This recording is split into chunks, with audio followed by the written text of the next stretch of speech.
নমস্কার,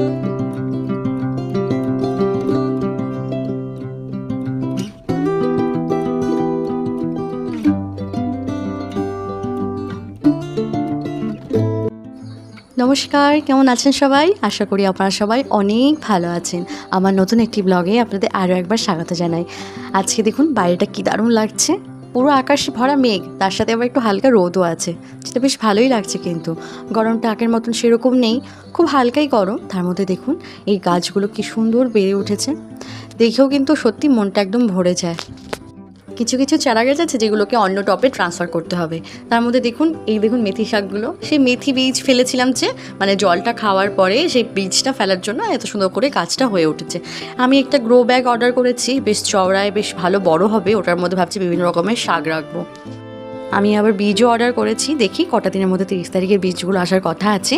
তারপরে ভাবছি সেগুলো লাগিয়ে দেবো। এখনকার সময়টাই এরকম, কখনো মেঘ তো কখনো বৃষ্টি। এই জামা কাপড় ধোয়া হয়ে গেছিলো, সেটা কালকে রাতে আমি ড্রায়ারে দিয়ে রেখেছিলাম, এখন মেলবো। ভেতরে স্ট্যান্ড আছে, সেই স্ট্যান্ডে আমি মেলে দেবো। অনেক সময় আমি কাজগুলো করতে করতে সব কিছুর মাঝখানে আমি একজনকে খুব ডিস্টার্ব করি, সেটা হচ্ছে বাবু। আসলে কি বলুন তো, এখন তো স্কুল এখনও স্টার্ট হয়নি, তাই জন্য এখন আরামসে সবসময় ঘুমিয়ে থাকে। এই যে ঘুমিয়ে আছেন, আজকে তো ঠান্ডা ঠান্ডা ভাবটাও আছে, ওই জন্য এটা গায়ে দিয়ে শুয়ে আছে।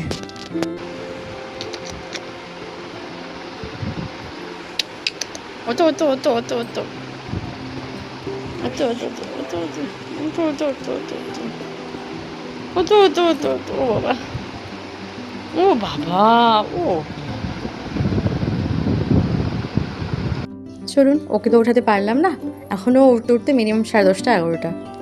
আমি টুকটুক করে রান্নাটাও বসিয়ে দিয়েছি। এদিকে ডালটা সোমবার দেবো, এদিকে আপনারা মাছের ঝাল তো দেখতেই পাচ্ছেন, ছোটো ছোটো মাছের ঝাল করবো। আর এদিকে আমি একটা 5 ফোড়ন বানিয়ে নিলাম, মৌরি, কালো জিরে আর মেথি দিয়ে। এখন ওরও যেমন আরামের দিন যাচ্ছে, সেমন আমারও কিন্তু আরামেরই দিন যাচ্ছে। যখন থেকে স্কুলটা স্টার্ট হয়ে যাবে তখন কিন্তু বাবা খুব দৌড়ভাগ। সকালে ওঠা, টিফিন বানানো, ওকে রেডি করা, ওকে ঘুম থেকে উঠিয়ে রেডি করা, অনেকটা দিন পর এই যে স্কুলটা চালু হবে, তখনও কিন্তু একটা জার্নি কম নয়। আপনাদের তো এর আগে আমি বলেছি যে এখানে কিন্তু সমস্ত স্কুলের টাইমটাই কিন্তু সকাল 9টা থেকে এরকম স্কুল স্টার্ট হয় এখানে। বড় ক্লাসের বাচ্চাদের মিনিমাম ওই সকাল 8টা থেকে, আর ছোটো ছোটো বাচ্চাদের কেজি 2 অবধি সকাল 9টা থেকে। আপনাদের সাথে কথা বলতে বলতে টুকটুক করে রান্নাটাও আমার প্রায় শেষ।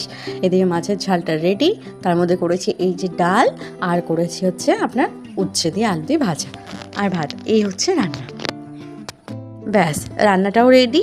তার মধ্যে বাবু উঠে ব্রাশ করে সকালে ব্রেকফাস্ট ওর হয়ে গেছে। তার মধ্যে এই দেখুন একটা পার্সেল এসছে, যেটা ওই যে আগে একদম হাত দিয়ে একদম রেডি খোলার জন্য, আর আমাকে তো একদম কিছুতে হাত দিতে দেবে না, তাই এটা নিয়েছি অ্যাকচুয়ালি অ্যামাজন থেকে। এতদিন তো আপনারা দেখেছেন ফ্লিপকার্ট থেকে আমি নিয়েছি, এবার ফ্লিপকার্টে যে জিনিসগুলো পাওয়া যায় না গ্রোসারিতে, সেটা আমি অ্যামাজন থেকে এখন নিচ্ছি। আজ অনেক দিন পর একটা চিনির প্যাকেট অর্ডার করেছি। আসলে বাড়িতে তো কেউ চাটা কেউ খায় না, আমি শুধুমাত্র খেতে গেলে চাটা একটু খাই, তাও আবার গ্রিন টি, না হলে ব্ল্যাক কফি, ব্ল্যাক টি, এইগুলো উইদাউট সুগার। এই জন্য অনেকদিন পরে চিনিটা আমি অর্ডার করলাম। দেখুন তেজপাতাটা কী পরিমাণে ফ্রেশ একদম। তার মধ্যে একটু নিয়েছিলাম কোকোয়া পাউডার, যাতে কোনো কিছু যদি তৈরি করি তাহলে চিনিটা হয়তো একটু লাগতে পারে। প্যাকেটটা না কি হালকা জানেন তো, মনে হচ্ছে একদমই পাউডারটা হয়তো নেই। 4 প্যাকেট মতন ম্যাগি অর্ডার করেছিলাম। আর এই দেখুন এটা স্প্যাগেটি, যেটা আপনাদের বলেছিলাম না সুজিরটা পাওয়া যাচ্ছিলো ফ্লিপকার্টে, আর এটা যেটা পেয়েছি সেটা হচ্ছে আটার তৈরি। একবার খেয়ে দেখতে হবে কেমন, তারপরে আমি রিভিউটা দিতে পারবো। চলুন, এই হয়েছে আমার অ্যামাজন থেকে জিনিসপত্র নেওয়া। আর তার থেকে বড় কথা হচ্ছে এই নিয়ে চকোসটা পেয়ে ভীষণ খুশি। বড় প্যাকেট আনলে অনেক সময় খেতে চায় না, তাই একদম মিডিয়াম সাইজ নিয়েছি, যাতে নষ্টও না হয় আর শেষও যাতে হয়ে যায়।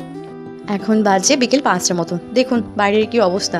আপনাদের এই যে সকালবেলাটা দেখালাম যে কি সুন্দর গাছগুলো একদম বেড়ে উঠেছে, তার মধ্যে দেখুন যা পরিমাণে ঝড় বৃষ্টি হয়ে গেল, এই দেখুন বিদ্যুৎও চমকাচ্ছে হালকা হালকা, আর এখনও হালকা হালকা বৃষ্টি পড়ছে, যার জন্য গাছপালার যা অবস্থা, আর সারা আকাশ ভরা মেঘ।